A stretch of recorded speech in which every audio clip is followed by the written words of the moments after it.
This movie is going to be pretty obvious. For one thing, this is a girl. Obvious. Kitty Layden is her name, and she's in the picture The Missouri Traveler. But the thing that is not so obvious is that we're going to go on a helicopter tour of Hollywood. Although that's a helicopter she's getting into, so I guess it's obvious. That's it. Now, just tuck your skirt in. That's right. Now, when you step out again, be sure there's something to step out on. All right, Kitty, we're going to sail over the studios first, and we'll drop in on one of them a little bit later and actually see a picture company at work. You know, getting into Hollywood studios always has been a problem for California visitors. Years ago, when films were silent, people paid 25 cents to sit in the bleachers and watch the actors at work. But to tell you the truth, finally they had to stop it. The ticket taker was making more money than the actors.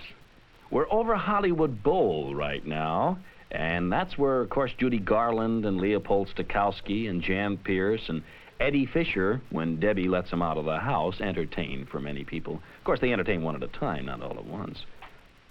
Over there, Kitty, is Griffith Park Observatory, where the people look at the stars, and the stars look at the stars, and the people look at the stars looking at the stars.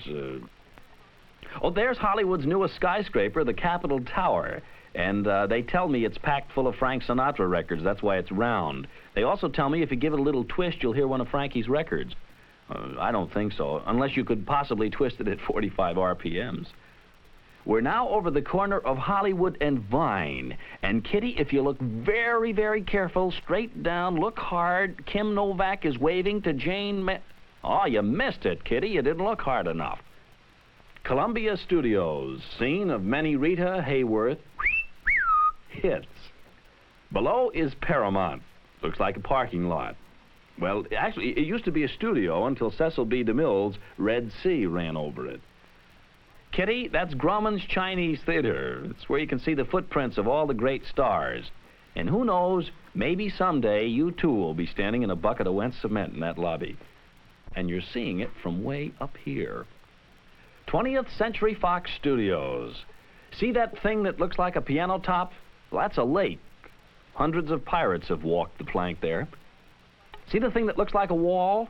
That's a blue sky used for a backdrop in lots of scenes. And see the thing that looks like a building? That is a building. 1 minute south by helicopter, or 20 minutes by car, or perhaps you could walk it in about an hour and a half. That's MGM. This studio has lots of stages, a giant back lot, metropolitan street sets, and MGM's own private lake. And it's been said that Wallace Beery and Montgomery Clift and Clark Gable and even Lana Turner have become old salts on that lake. Of course, Lana Turner may not be an old salt, but she sure has a nice shaker. Universal International, perhaps the largest studio of all in area. This is where they made Abbott and Costello meet Frankenstein and scared lots of people. Then they made Abbott and Costello meet Dracula and scared more people. When they made Abbott and Costello meet Abbott and Costello, everybody got scared. Disney Studios, world famous for animated cartoons and features and true life adventures, and all made possible because Mickey Mouse had a good business manager. Minnie Mouse. Hey, Kitty, hold on now. We're landing at Warner Brothers Studio. How can a studio gateman stop you when you drop in from the sky? Look, Ma, no wheels. All right, Kitty, in just a few minutes, you'll get into your costume and join them where C.V. Whitney is filming The Missouri Traveler. Hey, there's Brandon DeWilde, who plays the title role. And here's Mary Hosford, co-starring in her first picture. And romantic Gary Merrill. You're now looking at your idol, Lee Marvin. And that's funny man Paul Ford. Recognize him? That's right, he's the colonel on Phil Silver's Sergeant Bilko. Hey, careful! No, it's okay, nobody hurt. Just stuntman Billy Vincent keeping in practice. Billy says, why walk if you can fall? Now, Kitty, you can call on Lee Marvin and Gary Merrill. Oh, looks like the gentlemen are occupied at the present time. Next time we'll phone first.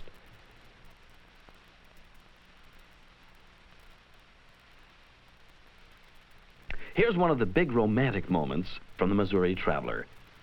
Mary Hosford has just melted toward rugged Lee Marvin.